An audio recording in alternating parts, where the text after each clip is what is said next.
Okay, welcome to Tanya Inside Out, Tough Shimpei Vav at G4.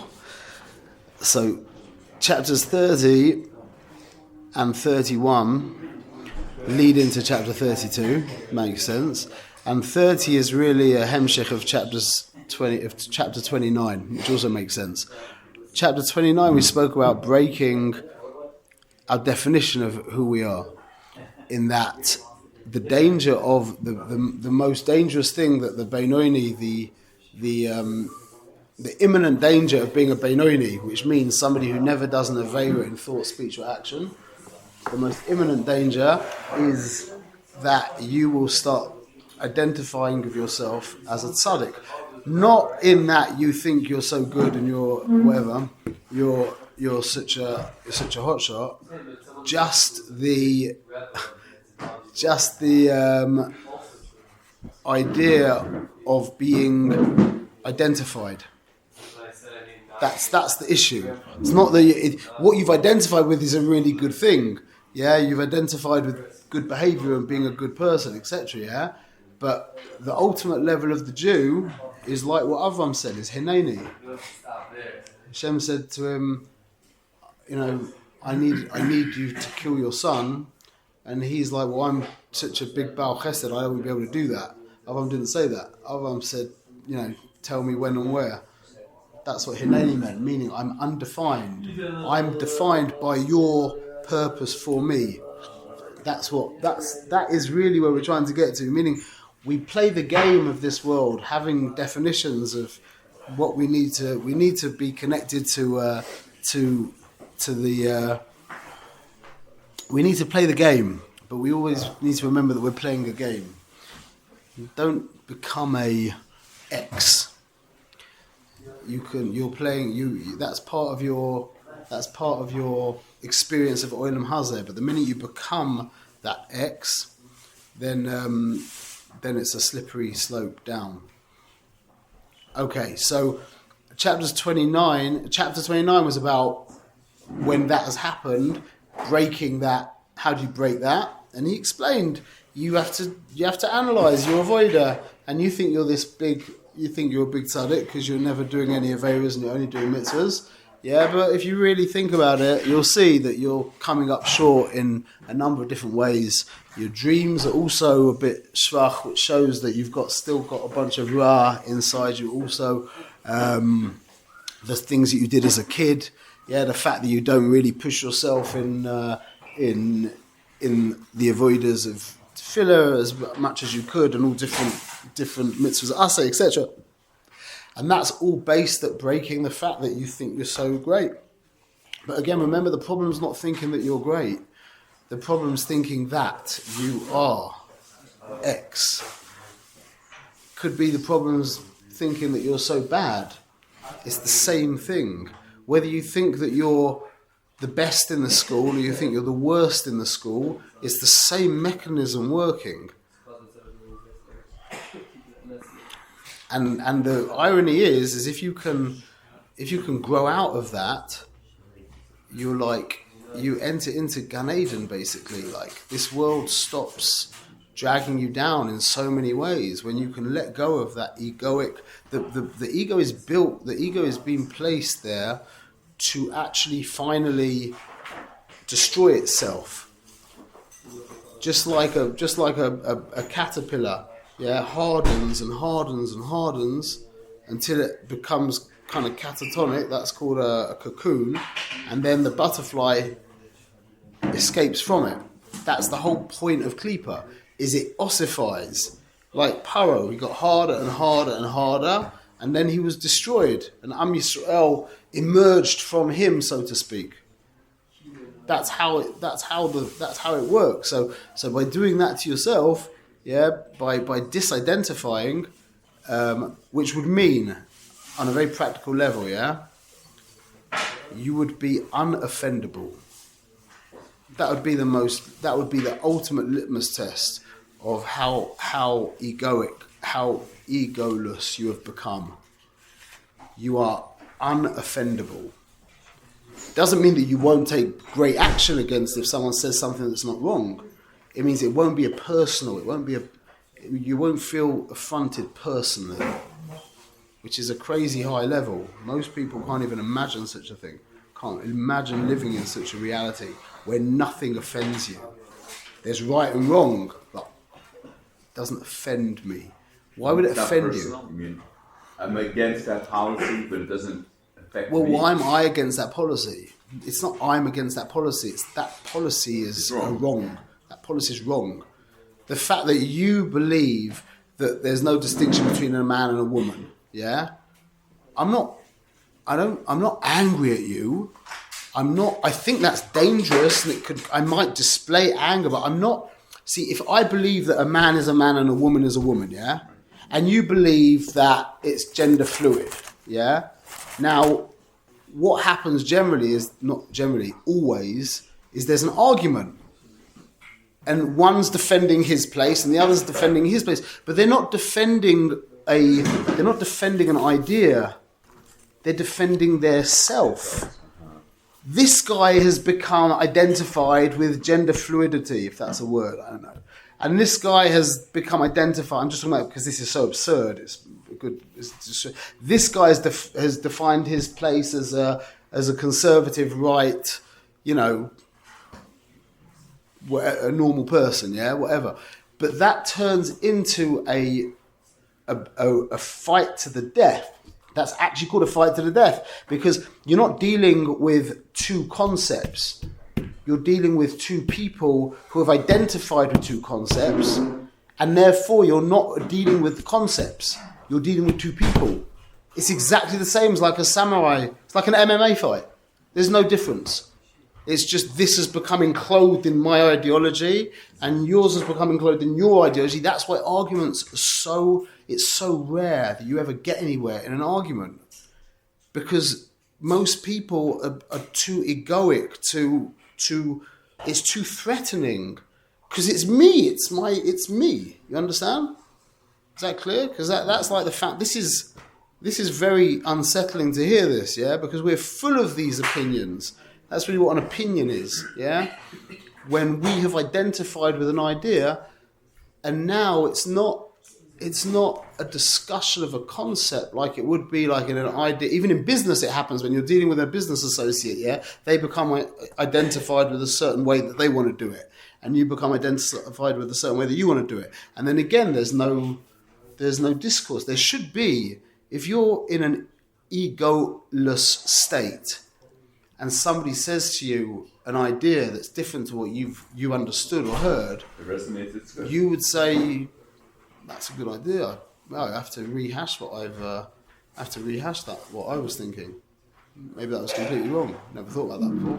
Shkoyach. As opposed to, no, I will fight you to the death. Because it's literally a fight for life. It's a fight for your. It's even more in many ways than a fight to actually physically survive. It's a fight to existentially survive. So now,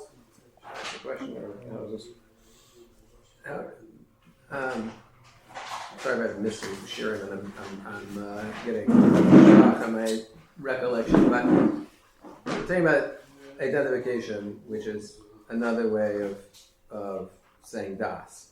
Not another way of saying das. It's what your koyach of das allows to happen. You identify with, like animals don't identify with concepts.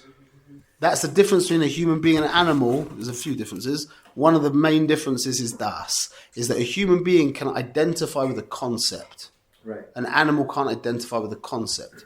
Right. So I remember Rob saying before that when we identify with something to the point where we say something not in the name of somebody else, like it really is part of who we are. It's a concept that we've internalized, and now we say, that's true, so I identify with this concept.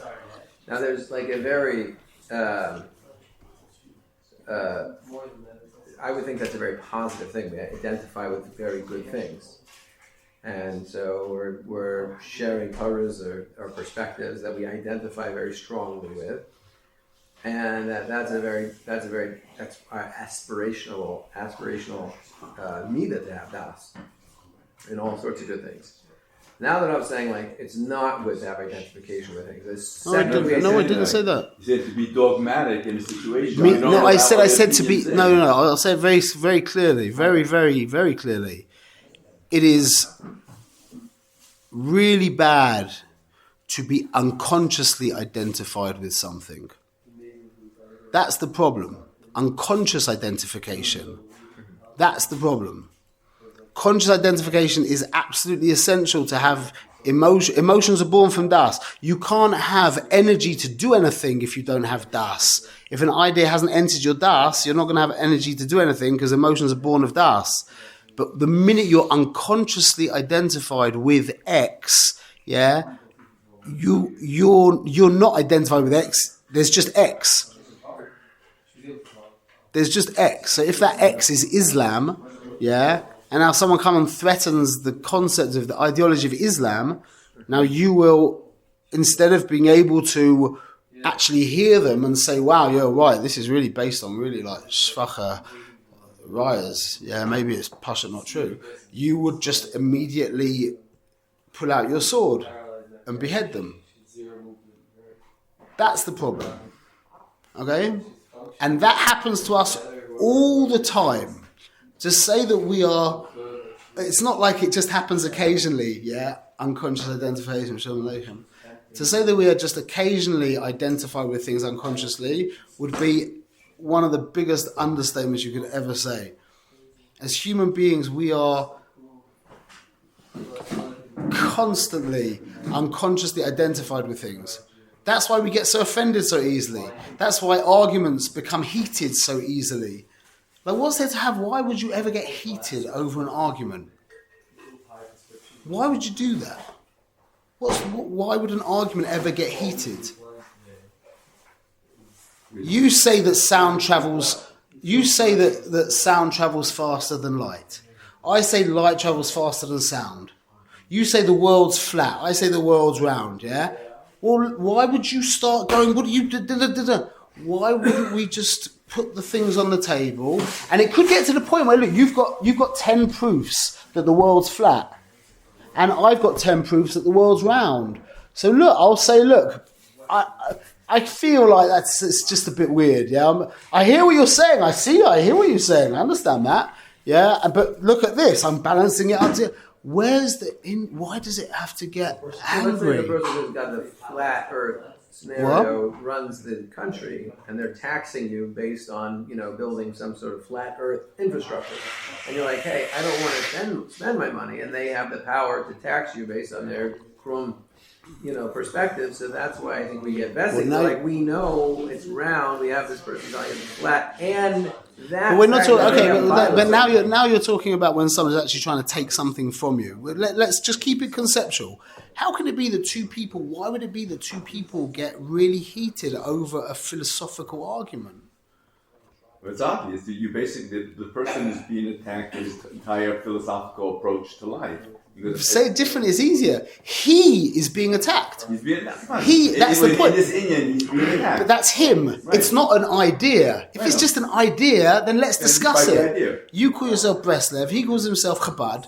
Let's have a sensible conversation. Yes, but talking about flat Earth is not a sensible conversation. That's what I'm trying to get and give it as an example because it's not a sensible conversation. But that's exactly. So in regards to that conversation, it might not be worth having. Yeah, probably wouldn't be worth having. Like somebody comes to try and prove to me that my father is not my father. Yeah, I'm not going to get involved in that. I know my dad's my dad. Yeah, I don't care. You bring me all the bank statements and the proof from the hospital and this and that. Yeah, I don't. Maybe if you brought me a testimony from my mother, we'd start talking. Yeah, but I'm not getting involved in that. There's a level. There's a place where you're so sure of something. Yeah, but you have to be careful again.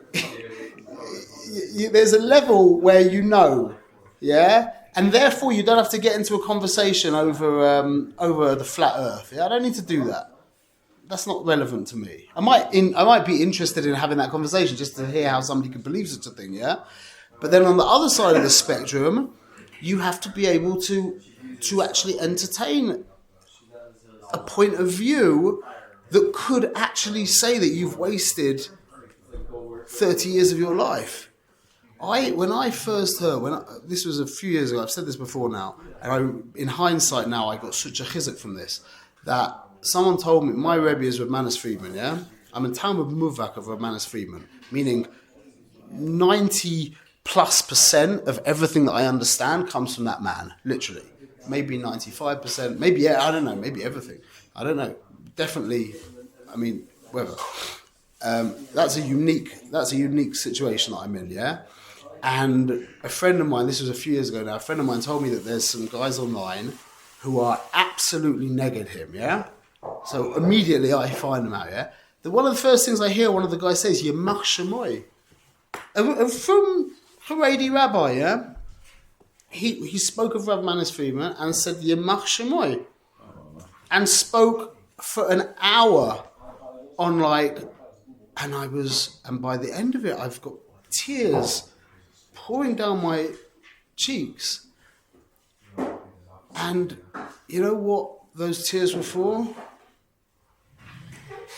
They weren't because I felt that Rav Manis had been slighted. They were that I was now entertaining in my mind that I have to let go of everything that I've learned for the past 20 years and redo everything. That was the tears were tears of like, oy vey, have I wasted 20 years of my life? Okay, let's get to work. So I got to work and I looked into these guys, and after a couple of hours of listening to them, not even, it was apparent before that, yeah, I made a decision that they were not worth listening to. Yeah, deep Klippa, intensely deep Klippa there. So I let go, and I let them go, and I went on with my track. But you have to so I look back in hindsight, I didn't realise what a holy thing that was when that happened, but I look back in hindsight, and I realised, wow, that was a good response. Not, how dare you, and start on the comments, you idiot, you da-da-da-da, yeah? Which is the immediate human response to such a thing, yeah? How dare you, you don't know, what is this, blah, blah, blah, yeah? Maybe he's right. It's not a flat earth thing, is it? It's not a flat earth. Mamash, yeah? You realise what kind of beit sim that takes? Excuse the expression.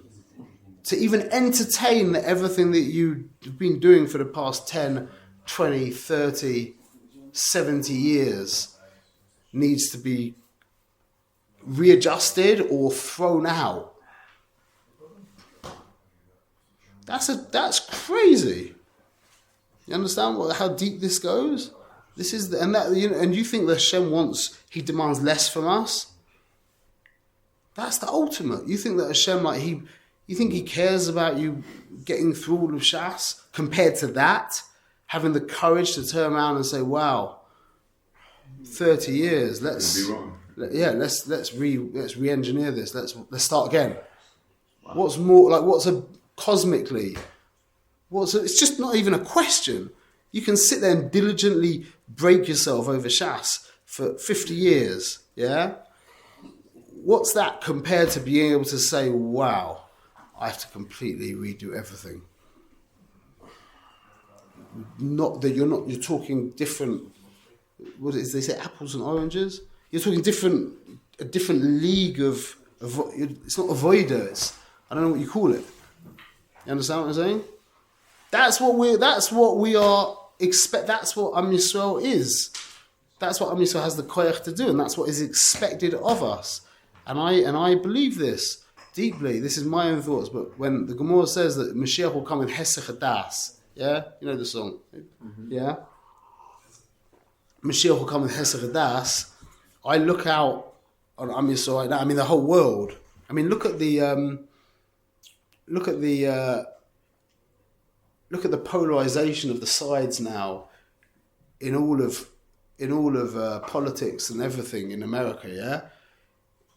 No one can say now anymore, I think Trump's right here, and I think he's wrong there, and I think the only person who says that is Jordan Peterson, literally. Everybody else is, I'm with Trump, or I hate Trump. It just turns into identification. It's not about ideas anymore. Everyone is so invested and identified with the ideas, it's just become tribal.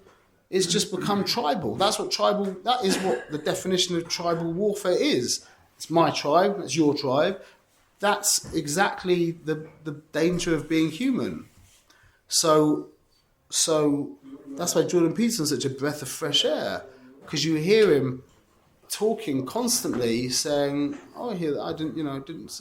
But if you want to say that, then you have to say this, and he's not identified particularly with his ideas, like most of us are.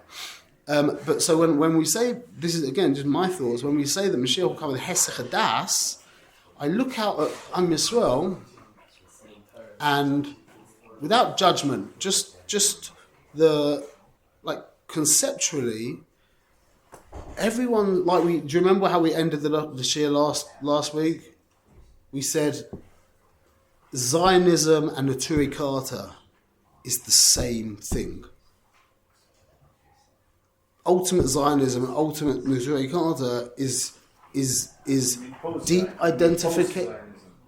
Whatever the thing, you understand what I'm trying to say. But when they become an ideology, yeah, your ideology can be to fight against an ideology, and then that becomes the ideology.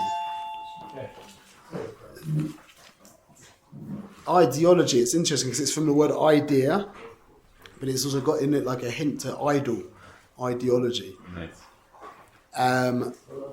But if you look at Am Yisrael with the only word I can think of is if you look at Am Yisrael now with courageous eyes, you'll see that in all of the cliques that we have now, which is a lot of them, we are all deeply identified with all different kinds of things. Is that a true statement?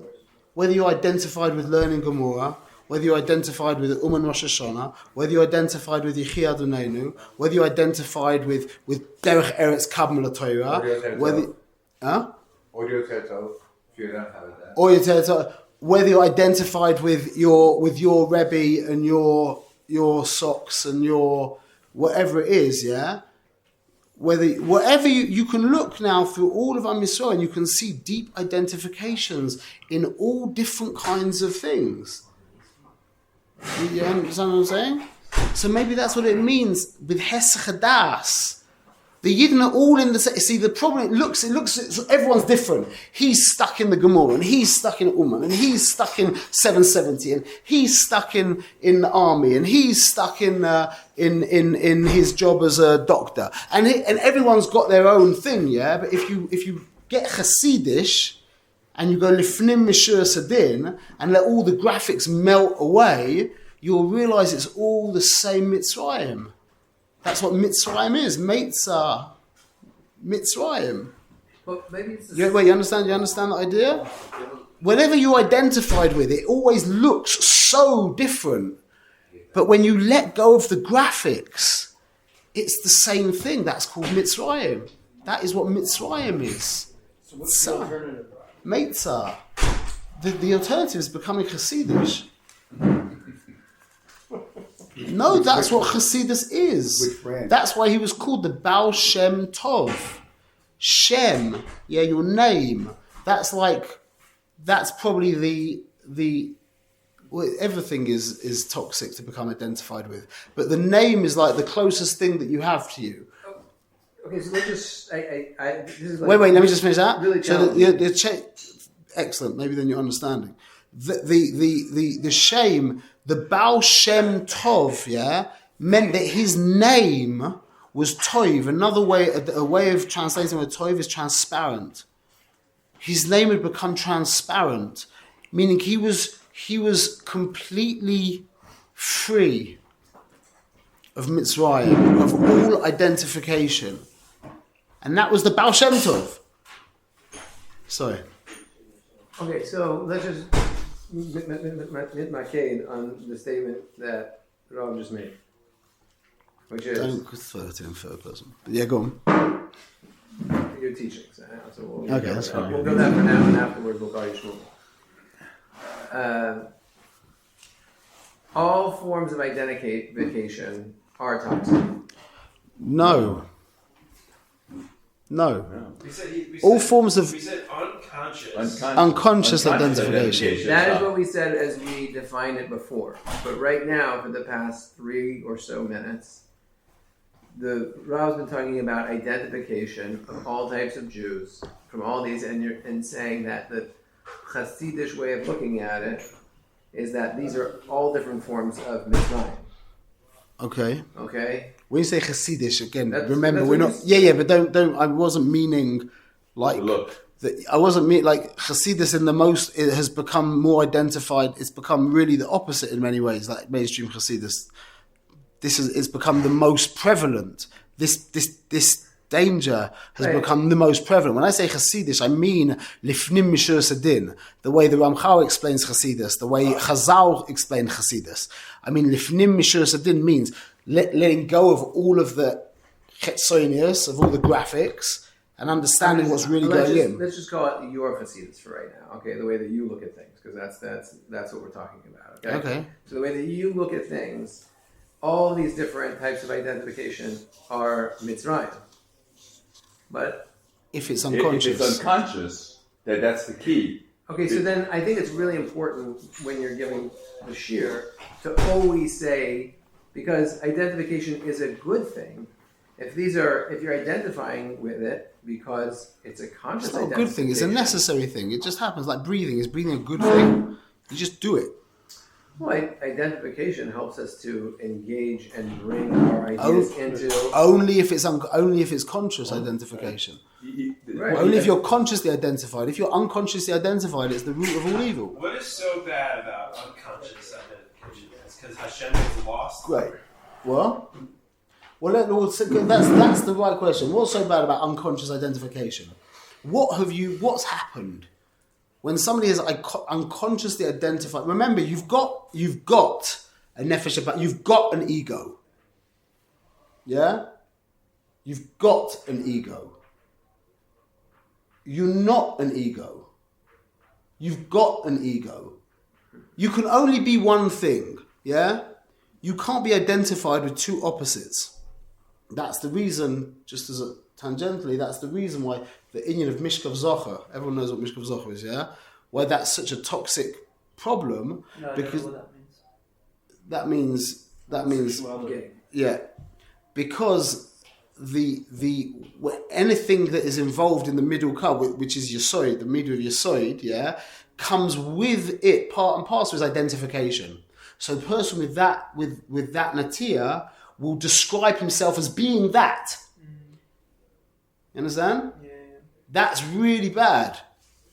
That's really bad. To say I am X, yeah, is really bad. Because now, if that X is misaligned with reality, I turn mitzvahs and Hashem, well, then what's happened? So unconscious identification means that the person, the Jew has gone into Galus because there is no Jew there anymore, depending on the level of identification. There's just that egoic, there's just now ego. That's what ego is defined as. Again, the way I've understood it, that's the most profound definition of ego, is a conscious identification with X. Because what you're really doing, something that people get identified with is a football team, yeah? You know they're identified with the football team because when they win, they jump up and down, and when they lose, they sit on the floor crying, yeah? So their emotional state is dependent on that football team, meaning that where the football team ends and they begin has become blurred, yeah? Wait, why did I say that? 1 minute. Identification. Yeah. So what's really happened there is it's not that the person has... You can't be identified with a thing. You can only be identified with the mental image of that thing. That's a very important point. So the person is not really identified with the football team, with the 11 players or whatever. They're identified with the idea in their head. And that's what the ego does, because that gives chizuk to the ego. To say it gives chizuk to their ego at that point is wrong, because that is what they are. So it's really a survival. It's really the ultimate survival mechanism. That's the point. Reality is always a choice between two options, yeah? Reality and you. There's no other thing. There's nothing else. People think, I have a problem with internet porn. I have a problem with anger. I have a problem with not being straight in my business. I have a problem with not speaking nice to my wife. I have a problem with the lack of bitachon and amun. I don't daven properly. I don't learn properly, or etc. etc. Yeah, all of that is just a gilui of your nature nurture. The real problem is you have too much belief in yourself, that your agenda is real. So your agenda might be internet porn. His agenda might be shouting at his wife. His agenda might be, looking at his email before he davens. Whatever your thing is, yeah? All of it is just that you have decided there's another agenda. There's something else more important than Ratzon Hashem. You with me? So that's what the ego is doing. Unconscious identification is the same thing. It's the root of all of that. The more I am identified with different things, the more real I become, and the more difficult avoidance Hashem becomes. Because I become dogmatic about things as opposed to being entirely focused and is buckled to a Kadosh Baruch Hu? No. You only understand this because we've said this for so many hours and hours and hours. It's you've become too dogmatic about yourself. You've fallen out of reality. Reality is, an indivisible whole.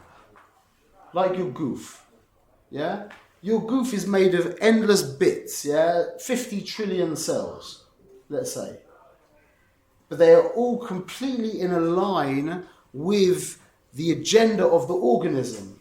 And like we've said over and over, what happens if one of those cells develops its own agenda?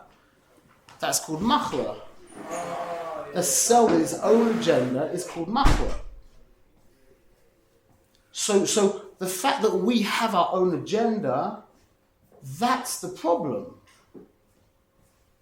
That's what Avram said. Hineni. What is the problem? The problem is... The problem is that you think of yourself... I take precedent.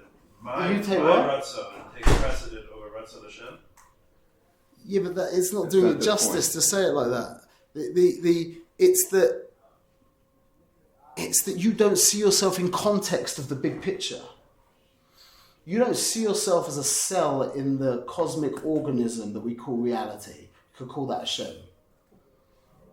If you were to see yourself as a cell in the cosmic organism that we call the body of Hashem, if you want to call it that, well then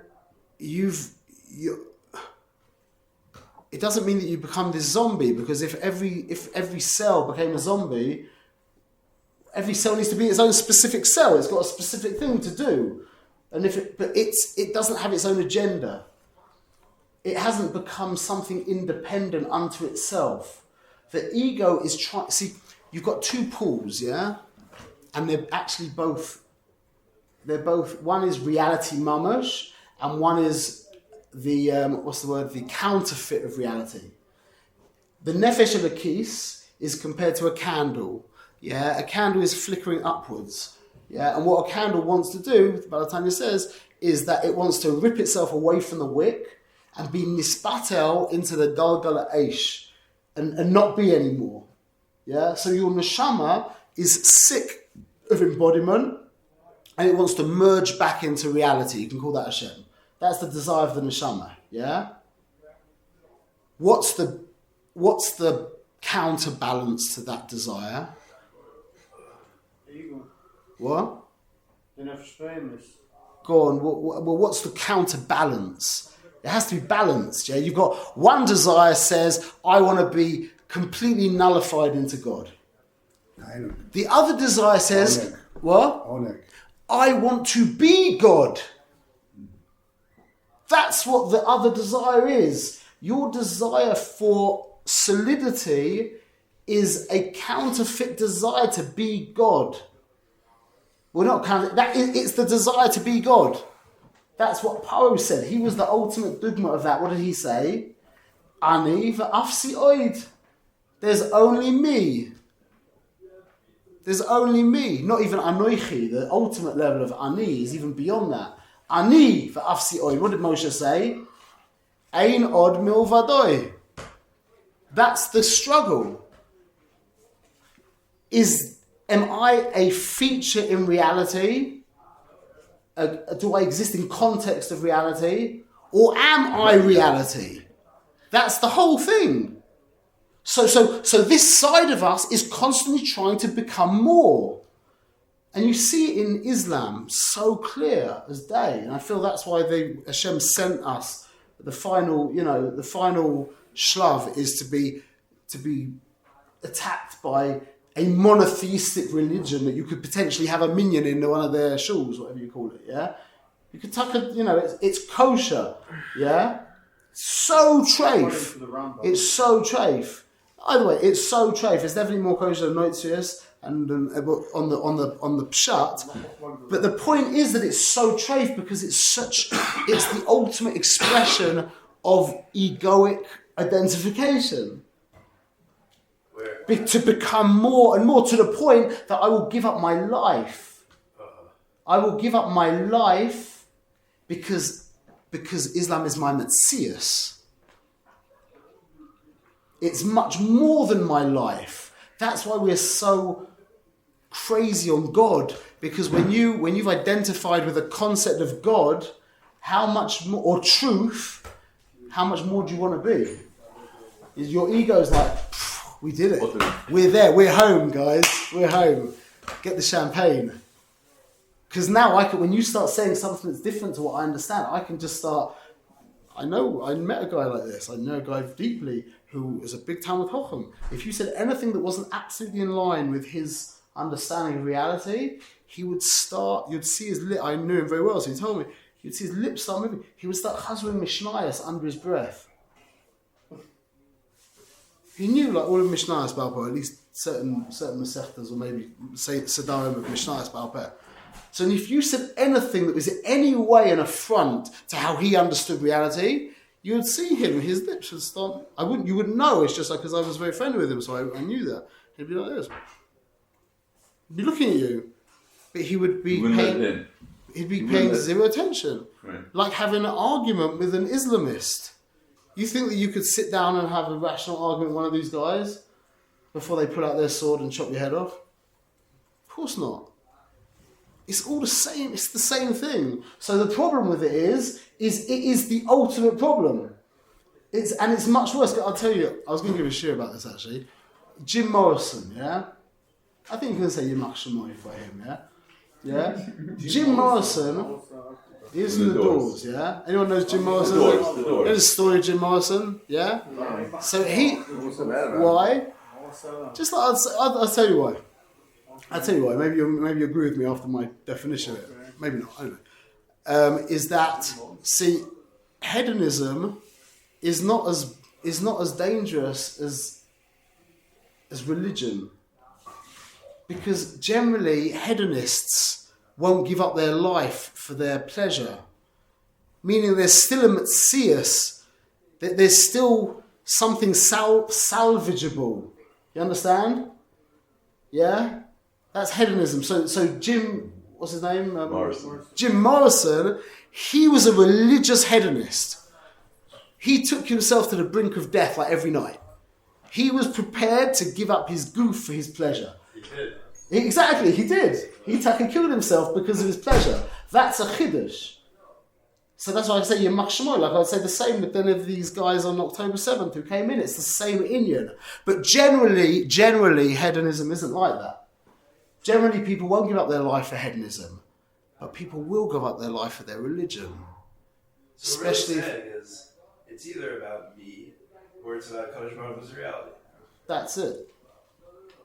But remember how that me is so, you have to learn a lot and you have to get really, really aware, because all that me is trying to do is become more. And whether he's using, I mean, if you want to bring it back to everything we've said, whether he's using Chabad philosophy or Bresler philosophy or the Bells Moistus or Talmud Bavli or Yishuv Eretz Yisrael or the army or being, whatever that he's using, he can use anything he wants.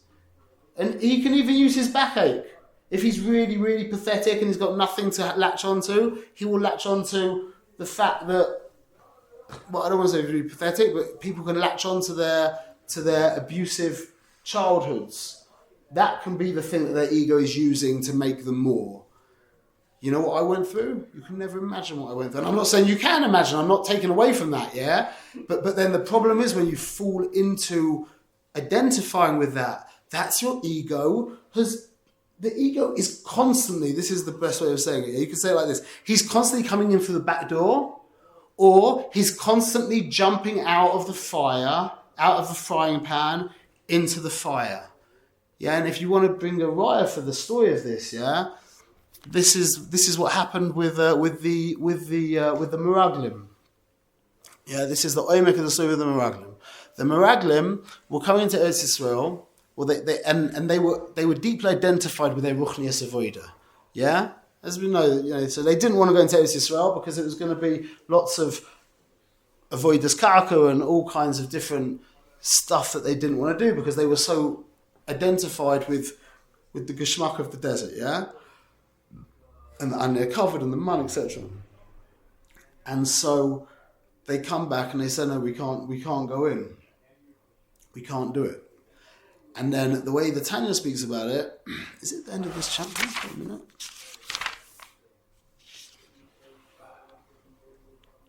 Oh no, it's the end of chapter 29. It's the end of chapter 29. You didn't say it last week. Yeah, it's the end of chapter 29. That Hashem gets all angry, yeah, and Moshe they quote, the Tanya says, he quotes Rashi, where he says, Lo yochol memenu, is that what he says? 1 minute. Yeah, ki chazak hu memenu. Yeah, and then Rashi says, it says, because they're stronger than us. And Rashi says, don't read it memenu, read it menoi. Yeah, they're stronger than Hashem. Hashem doesn't have the yoichlus, the ability to shmeiss the Kananim, yeah? So now, they start, Hashem screams, so to speak. Moshe screams at the Yidden, and then the Yidden say, fine, we'll go in. But the Tanya says, but he didn't show them any moifsim or show them that Hashem is able to bring them in. He just shouted at them. What happened? He cracked this definition of who they were, and what's the lashon it uses, which is a really weird lashon. No one thinks about it. As you really think about it, the lashon is yisablu. They were sabel. They mourned. No one had died. Yeah, you remember the lashon in the Chumash? It says they were misabel. No one had died. Yeah, it should have said they were depressed or they were broken or whatever it is. They were humbled. Yeah, it said yisabel. They mourned. Why? This is what's the shorish of the word mourn? What's the shorish? Avul. Yeah, avul is what mourning is. Aleph Beis Lamed. Yeah. What does that also mean? Aval. But. What does but do? Not this, but this. Meaning, I'm going to give you $1 million, but I was going to give you $1 million, but it soises everything that was before. That's what Avelus is. The oimek of Avelus, and that's why it's with the Sheva Kroivim. Yeah? Parents, siblings, children, spouse, because those are people you are identified with, quite rightly identified with. And when they're nifta, chas v'shalom, that is a crack in our identity. And that's why we say Yiskadav Yiskadav, Hashem should fill in that vacuum that's left in us, Hashem should fill that in. So that's aval is a soiser, is being soiser what was before. How's it soiser? What? Erases. It erases what was said before. That's what avelus is. That's the feeling of avelus. Well, we're right on topic, Baruch Hashem. So now what happened, and this is the godless of the Chumash when you learn it through this lens, from our perspective, is that what happened in this case is Hashem says, go into the land. The Meraglim say, no, we can't do that. Why? Because we're so identified with X, yeah? So now Moshe screams at them. It cracks their identity, yeah? They're misabel, they mourn. And then they say, fine, we'll go in. But the godless is, now what happens? Hashem says, no, you missed your chance. And they're like, we're going to go in. They fell out of the pan into the fire. Now that's what we're going to do now. We're going in. I don't care what you say, Moshe. And they got shmiced by Amalek. That's what Amalek does. And that's really what my thoughts is that's what happened by the Shoah. The Shoah was that we got completely disidentified as a nation. Yeah, I'm not talking about any individual people. We had all of our clothes removed. Yeah, we had all of our identities removed, and we got stamped, Rahman al-Islam, with a number. What is that conceptually? You hear it's this idea. It's the disidentification, which is what we call Shvir Salev. And that is now the prime, that is the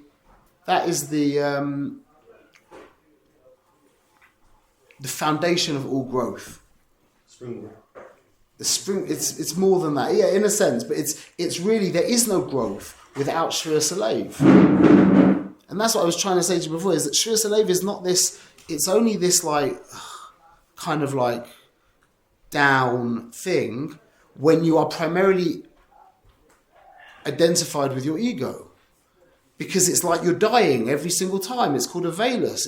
It's the next stage we call a velus. But the other way, but to be in a constant state of Shvir Salev is actually not down at all. It just means that you've become disidentified.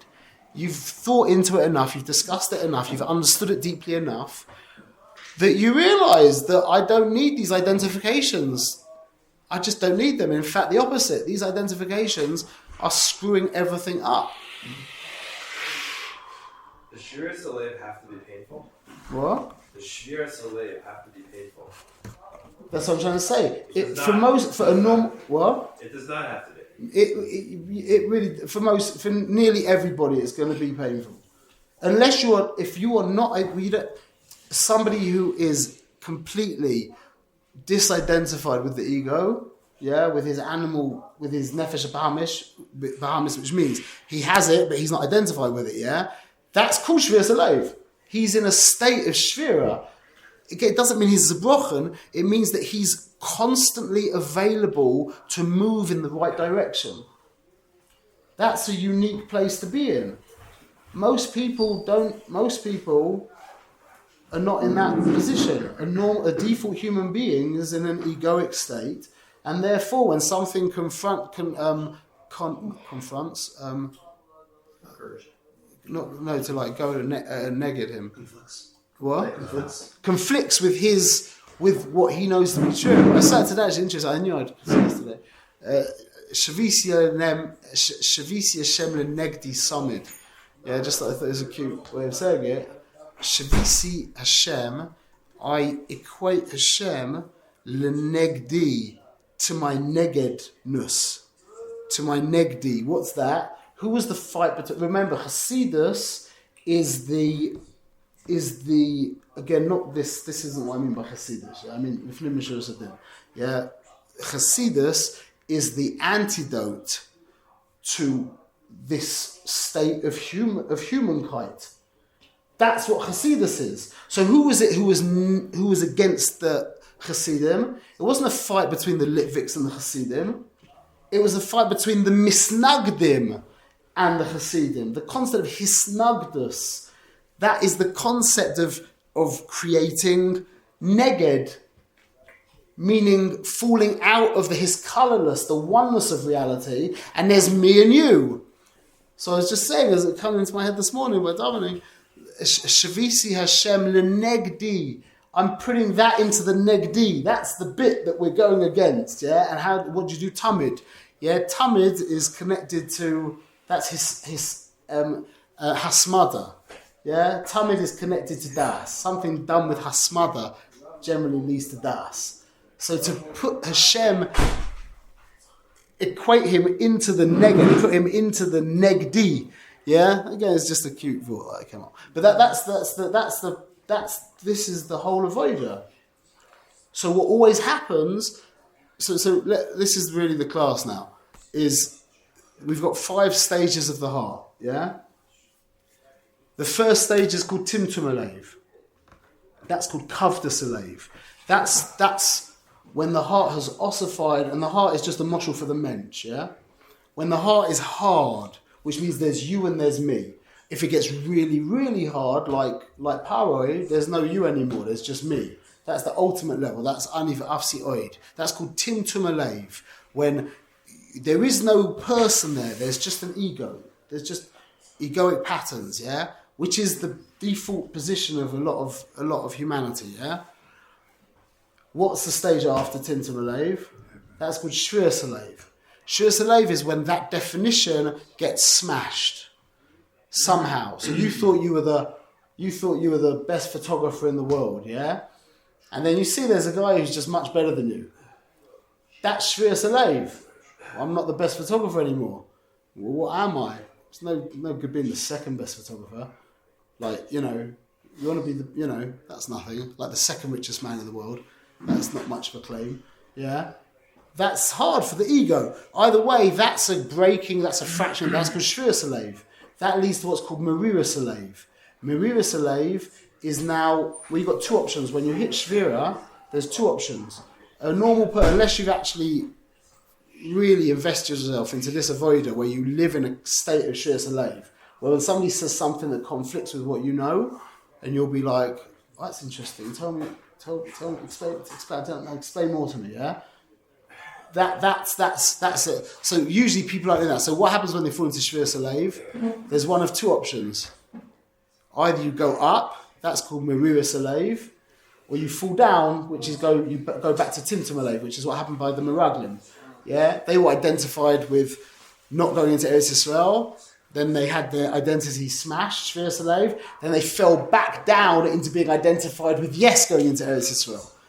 That's happens a lot. Meriris Alev is really the avoider of Avelus. That's really what Avelus is when there's energy in the heart, but it hurts. It's like, I have to change. See, Shvius Alev isn't I've changed. Shvius Alev is just I'm available to change. Meriris Alev is now there's energy in my heart, and I have to change. Yeah, and if you do that, then you will, B'ezrat Hashem, access the ultimate, not the ultimate state at all, but the very, very, very heilige state of Psichas Alev, which some people also call Simcha. Petichat Halev.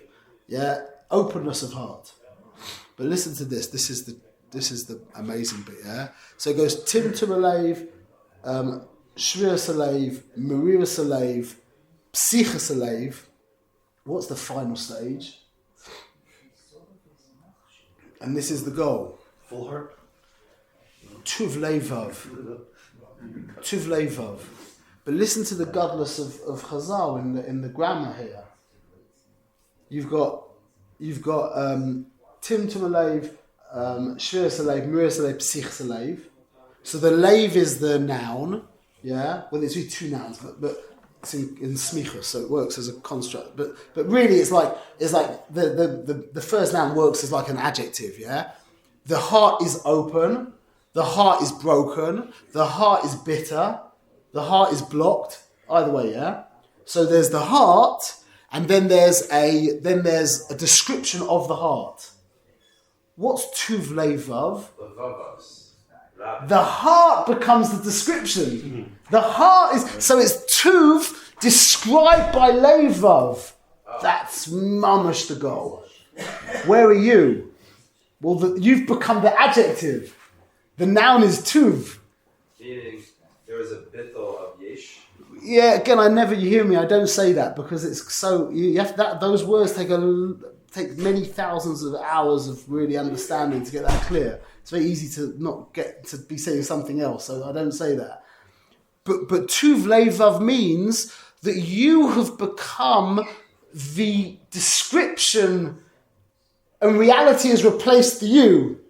So That's you got out of the way, and now the tuv is the tuv is the you.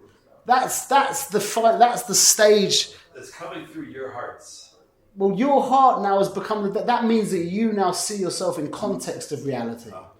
The madregas before that is that you are reality, and it's moving closer and closer. But tuv levav is when now your heart describes the metzias, which is the Rebbeinu Shalom. That's tuv, ki toiv, hoidu Hashem ki toiv. Levav is a shem toar. Yeah, levav is an We adjective. say levavos. It's a shem etzem. Choivus halavavois. That's not levav. Levavois means hearts. That is levavot is. But we're tuv levav. That's levav is having. Heart in English can't be an adjective.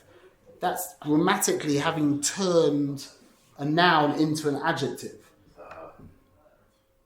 It's such godless when you understand that. It's the same with everything that Chazal said.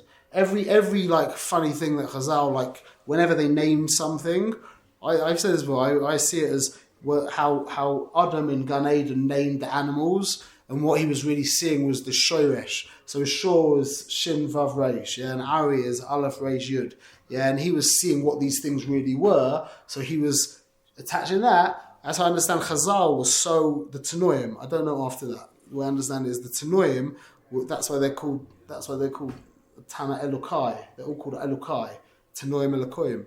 Yeah, who was the first Tana? Avram.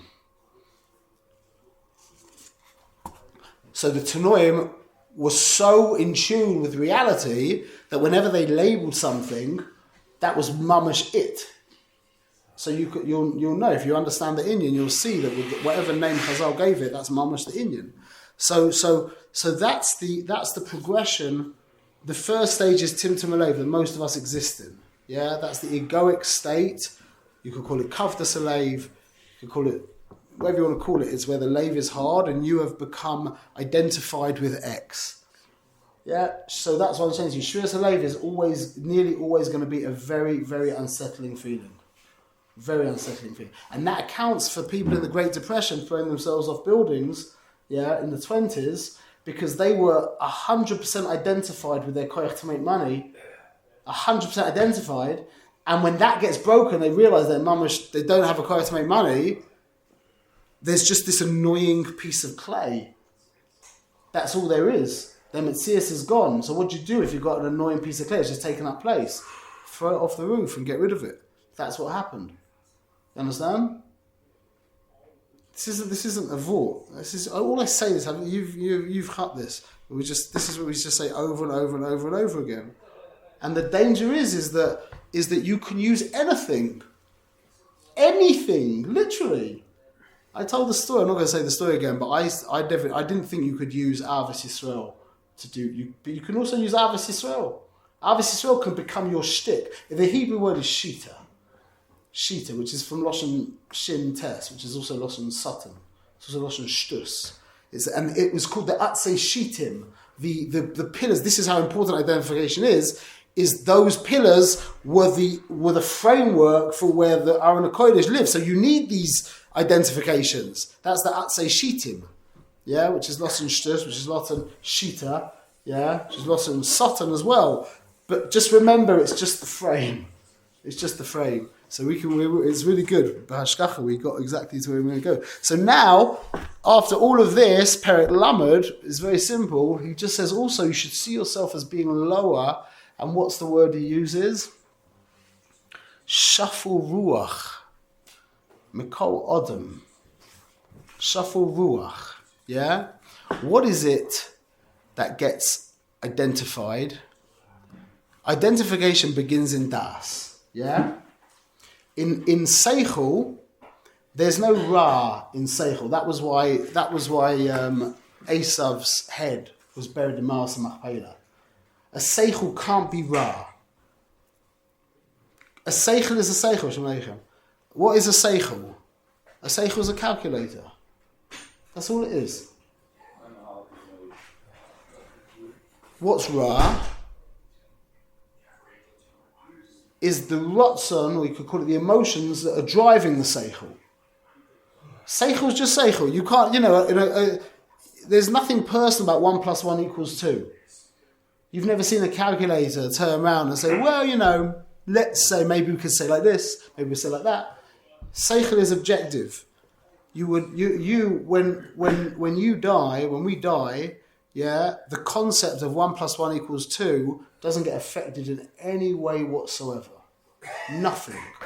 You and 1 + 1 = 2 have nothing to do with each other, meaning it's an objective. Seichel is completely objective. Yeah? Emotions, on the other hand, are the exact opposite. When you die, yeah, your love for your friend, it's not there anymore. It moved somewhere else. I don't know, whatever that means, yeah? But it's completely subjective. It's 100% me. So that's why it's called shaful ruach. That's the inyan of ruach. Ruach is emotions. And so the Rebbe is saying now to see yourself as lower, mekol ha'adam, even talking about all human beings. Yeah, Yidden, Goyim, everyone. That's the default position of Parak Lamed, yeah? You should see yourself as shaful ruach. So you just that means more lowly, yeah? Like, what does that mean? That like makes you, it doesn't have any kind of positive connotations to that, yeah? Shaful ruach is like, again, it's a disidentification with this egoic state, because it's an emotional state. So how do you do that? And he says very simply, just think about, again, go lifnim mishur sadin. If you were in that guy's situation, if you grew up in his house, with his parents, in his location, with his basic bekitza, with his nature nurture, yeah, you would be doing much worse than him. You could say that, yeah. The reason why I'm like I am is because I got born to the family that I got born to. I got given the parents that I got given. I lived in the situation where I lived, etc., etc. Yeah, I got the seichel that I've got. Yeah, I've had the positive experience that I've had, etc. And therefore, I'm like, I'm morally superior. I'm more virtuous than that guy in some whatever place, wherever, yeah, who's out there raping and killing. But that's just the graphics, maybe. It might not be. It might be a tucker. It might be on a well, you've worked harder. But that's what it is. Again, he's just saying, go inside the graphics. Lifnim mishur sadin. And you'll see that guy, if you were in that guy's situation, if you went through his nature and nurture, Lav Dafka, you'd look like you look right now. Good chance you wouldn't look as good as him at all. Yeah? So that's the next stage of Lamed, of after Kaf Aleph, after Kaf Tes. It goes into the Rebbe goes into Lamed. He goes a richus in that. Yeah, but that's basically the idea. To understand it is that now the next stage of having disidentified with whatever is a deeper disidentification, which means letting go of this idea of superiority to people, which is a deep, again, it's just a deep egoic device, mechanism, whatever. So then we can still quickly do this because we put all the pieces in place. So Lamed Aleph, he says now when we do this avoida of breaking down our identities, he says you will fall into what sounds like atzvus, yeah, which is no good. That's a life. Atzvus and Timtum Aleva, the same thing basically. and he says that, but that's not really true, because if you've just disidentified with sheker, then really what that will lead to is a Maria slave, which will be a life, an energy in the heart that is now available to move forward, to grow, to become what you need to become. Yeah? And he says that this is the line. When I learned, Rev Manis showed me this line one time, and whenever I read it, it means so much to me. If you decide that, sorry. Wait, I was just saying this. So at the end of this whole chapter, he says, it's all true, I'm this, I'm rubbish, I'm na. And then he says, this is just so beautiful. Hein emes, it's all emes, ach ani loy asisi esatzmi. I didn't make myself. Wow. Not a self-made man. That's like the Rebbeinu Shalom created this whole system. That is a real struggle. If it wasn't a real struggle, it wouldn't be a real. I mean, it's obviously going to have to be a real struggle, and that means a lot of people are not going to be matzliach in it. Yeah, but I didn't make myself, and that's like the ultimate. That's like saying to Rebbeinu Shalom, I'm trying to play the game. This is a really heavy game, and it's not heavy like don't look at porn. It's much heavier than that. It's much heavier than don't eat chocolate. It's. Do you hear what? Do you realise what we've said now? It's a much more profound battle than not looking at bad stuff online. It's the very definition of reality. That's what the battle is. That's called Yosher Kale. What does it mean, Yisrael? Yosher Kale means aligned with reality, aligned with God. That's what the Yidden are. The Goyim are here to give Yeshiva Oretz. That's why they're called the Umus Olam. Their whole avoida is to have a world which has to be built via ego. You can't build a world without ego. You can't. Look at the most egoic places in the world. You'll see the most building has been done there. Yeah, the ego builds the world. So but their avoda is to use ego, like what Tony Robbins said. This is the quote. I have one quote from Tony Robbins in my book. Yeah, I printed it out. Only those who have learned the power of sincere and selfless contribution experience life's deepest joy, true fulfillment.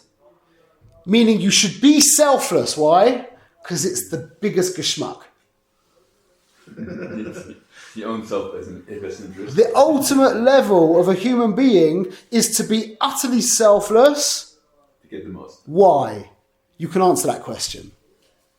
By a yid, that why is not the question. That's the point. You understand? That's I was going to say, 1 minute.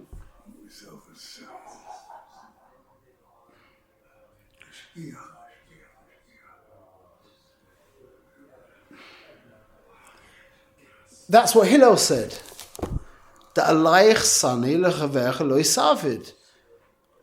When he was asked the entire Torah, standing on one leg from a goy, he could have opened up the Gemara at the end of Makos, yeah, and spewed off about 6-7 different responses. There was what David said, there was what Yeshayahu said, there was what Habakkuk said. There's all that, yeah? Habakkuk was Oimid al-Achas, yeah? Tzadik be'emunaso yichya. And there's a whole bunch of them there, yeah? Hillel says something completely off the... He just made up a whole thing himself. It's not even pasuk or anything like that, yeah? What is hateful to yourself, don't do to the other. That's called the golden rule. If there should be a religion in the world, and again, human beings are religious by definition, yeah, that should be what they worship. Those 5 words of Hillel. Da'alayich sani, what is to you hateful, l'chaverecha lo yisavit, don't do to your neighbor. And it starts with da'alayich. You, it doesn't translate so well in English. In English, it's what's hateful to yourself, but in Hebrew or Aramaic, it's you, what is hateful, da'alayich sani, meaning extrapolate from yourself, from your egoic self, to appreciate that everybody else is also Metzias, and therefore be a good guy. And then get to the level that Tony Robbins talks about, where he says being selfless is the ultimate geschmack, or get to the level which Gandhi spoke about, which was much higher than Tony Robbins, where he was like, be selfless because that's the right thing, that's just true. That's true, that's also a reason. That's the highest level your Nefesh Bahamis can get to, because it's MS. That's still a reason. Why is the Neshama doing it? There's no answer to that. There's no why. There's not that. That's not a question. It's not a question to the Neshama. So the avodah of the Umois Olam is Yeshiva Aretz, which is to create a world, that there's a world so that the Yidden can stick it to the Creator. If there wasn't a world, there wouldn't be a job for the Jews. There wouldn't be an avodah for the Yidden. The Yidden are the ones that are chelek human, a chelek bria, and a chelek boire. And therefore, they're the ones who stick the Creator to creation. And that's called the Yichud of Kudsha Baruch Hu Shchintei. The what? He said again, Nachman. I can't hear you. He said again, the Yidden are chelek. There are three things. They're chelek of them. They're of the creation and they're of the Creator. A Yid is not a neshama. A Yid is a human being with a neshama. A neshama is a neshama. Neshamas aren't Yiddish. A Yid is a human being with a neshama, which means he's a chelek of he's got a chelek of humanity, and therefore his ultimate level of nefesh Bahamis, his ultimate level of nefesh Bahamis. So why are you serving? Because you can say, why are you serving God? You're serving God because you want to go to Gan Eden, yeah, or you want to get a geschmack in this world, or you're serving God because you want to feel close to God. Or even higher, you're serving God because that's reality, that's true, yeah? Those are madregas in low lishma, from lower to higher. I got distracted for a minute. Guys.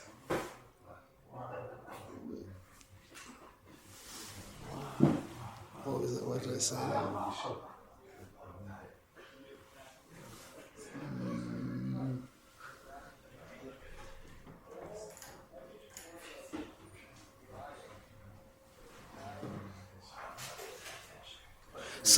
So those are all the avoiders. That's the avoider of your human kite. The avoider, the neshama doesn't need to learn how to be over the Shem Lishma. The neshama is the Rabbeinu Sholem. It's that's what it is. It's Yachid. The avoider of the humanity of the Jew is going, you get born, you get given a nut, yeah, so that you say you're Mishnayos. Yeah, like the Rambam says, you start off with Sakariot. Yeah, and then maybe you get to Gan Eden. That's the next level of wanting to go to Gan Eden, yeah? And then maybe you get to the level of Kirvas Hashem, you want Kirvas Hashem. And then maybe the next level is it's just because that's true, which is the ultimate level of human service of God. It's just true. Like why find an employee, you own a big factory, yeah? And you say to the guy, why are you working so hard? And he can say a whole bunch of different things. But what would be the most noble thing to say would be, well, look, you're paying me for my time, and I should be giving you everything that I've got, no? You know what I'm saying? Just, I don't know how to answer. Why would? Of course, I'm going to be working for you. It's not no reason. That's still a reason.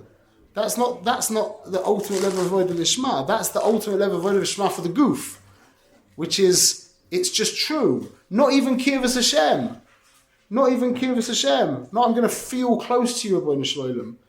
Imagine that. Imagine saying that in our door. Imagine that not being, that's like, halavai, I wish I would be long. No, we're so cold now. We're so dislocated, we've got the option of actually serving just because it's true.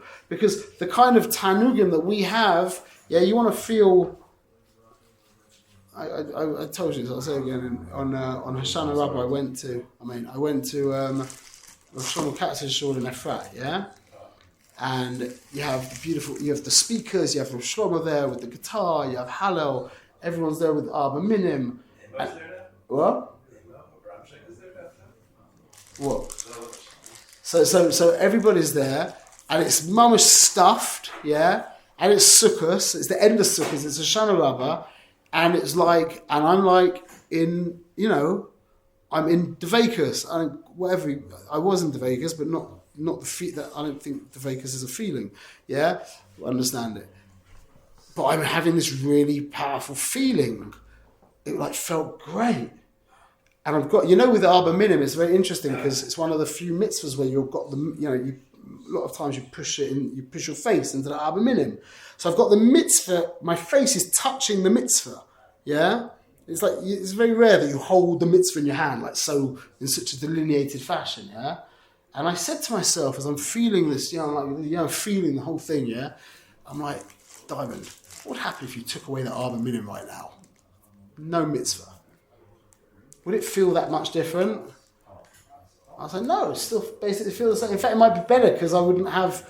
It's a bit annoying sometimes having to hold the Arba Minim because your talus is falling off and you're like, I'd much rather just put it down and just do, So I'm like, it wouldn't be much different. In fact, maybe, and maybe if we had, if it was on Shabbos, imagine the kind of feelings that you could have if we brought guitars and synthesizers into the Beis Medrash. You could have you could feel and then let's bring in some chomerim as well. Let's bring in some samim and stuff like that, Let's do the lighting nicely, Let's make sure that the temperature is, let's light some incense.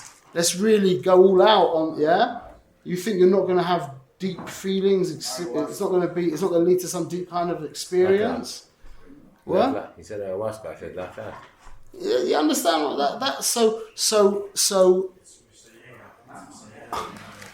all of that is not the again all of that is not the point. We are now, it's now available to us in our generation, to us sitting here who are affluent Western people who've got access to all the pleasures in the world, who've for most, if in nearly all situations, we've overdosed on pleasure. We don't care about pleasure anymore. We might be addicted to it, but we know that there's nothing. It takes a real idiot to think that running after pleasure is still worth anything, You're addicted to it. You want to get out of it, It's not the point of anything. So we're finally available now to serve God from the Nefesh Bahamis just because it's MS. If it's all about feeling close to God, I could go to Mexico and do some kind of funny thing over there and feel really close to God. Take some mushrooms and get the right guy, the right music. You think you're not going to feel close to God? I had some guy who took DMT, he called me up and he emailed me. 3 weeks after he took the drug, he took the toad, they call it the toad. I don't think you can eat that because it's trafe. I think it's trafe. But even if you paskin that, you can do DMT without the toad. Yeah, you can 100%. Smoke it, but whatever it is, I don't know. Anyway, I don't know. But Maisa, the pasha, my rough paskins that chomrim are asa, those kinds of chomrim are asa. That he took this drug, and he emailed me 3 weeks later, telling me that he's still having trouble saying Kriya Shema because of the tears that he's crying whenever he gets to Kriya Shema. Yeah. And I was saying to him, but wait, you're saying the 6 words like Tiknam, Shema, Yisrael, Hashem, and Elokeinu, or you're going like Shema, Echad, and crying. Because if that's what's happening, you missed it. You completely missed it. You understand? The experience is there to be lifted up to God. It's not the point. The point is the mitzvah. So when I'm there, so I refocus myself. I'm there with Rav Shlomo, and I love Rav Shlomo. I love the shop. I really love that place. I really do. And I'm there with the Abba Minim, and I'm like, I'm having a very deep experience. This is geschmack, and it's only relevant because I'm involved in a mitzvah right now. Zero relevance otherwise, and that's a massive Kiddush Hashem, to have an experience, a religious experience, ruchnius experience, in context of a mitzvah, because now you're elevating the ruchnius. But when the mitzvah becomes a means to give you a ruchnius experience, the opposite happened. You took clay kodesh and you used them in service of an avodah zarah, called yourself. The experience. You with me? Chazak. Sorry to be so stark. I'm not really. You are Well, no, it has to be. You have to say it like this. What do you mean? You have to say it has to be said like this because we have to say it like this, and we have to keep screaming this from the rooftops, and we have to keep chazering it. That's the whole message we understand it of the Tanya. Again, as I've said, you want to describe Tanya in one sentence. It is the transition of wanting to serve God to wanting God to be served. Wow. That's the whole avoider. He's talking to. He came to frum people. This book was the book of Beinonim. It was given over to frum people who were just like, I don't understand. I'm doing what they're saying, which you know what they say is like this. If you want to, I'm going to be disrespectful a little bit. I'm sorry, but they basically say, try harder. That's what they say. Every yeshiva says the same thing, whether they care about tefillah or learning or hisboidedus or whatever it is. It's try harder. Yeah, that's not the avoider. The avoider is not to try harder. The avoider is to be less. And the problem with trying harder is that the trying harder can in many times make the being more. And that's falling out of the pan into the fire. And that's really bad. And we're really ready to hear this. Okay, we should be Zocher, but also next week, Lamed Beis.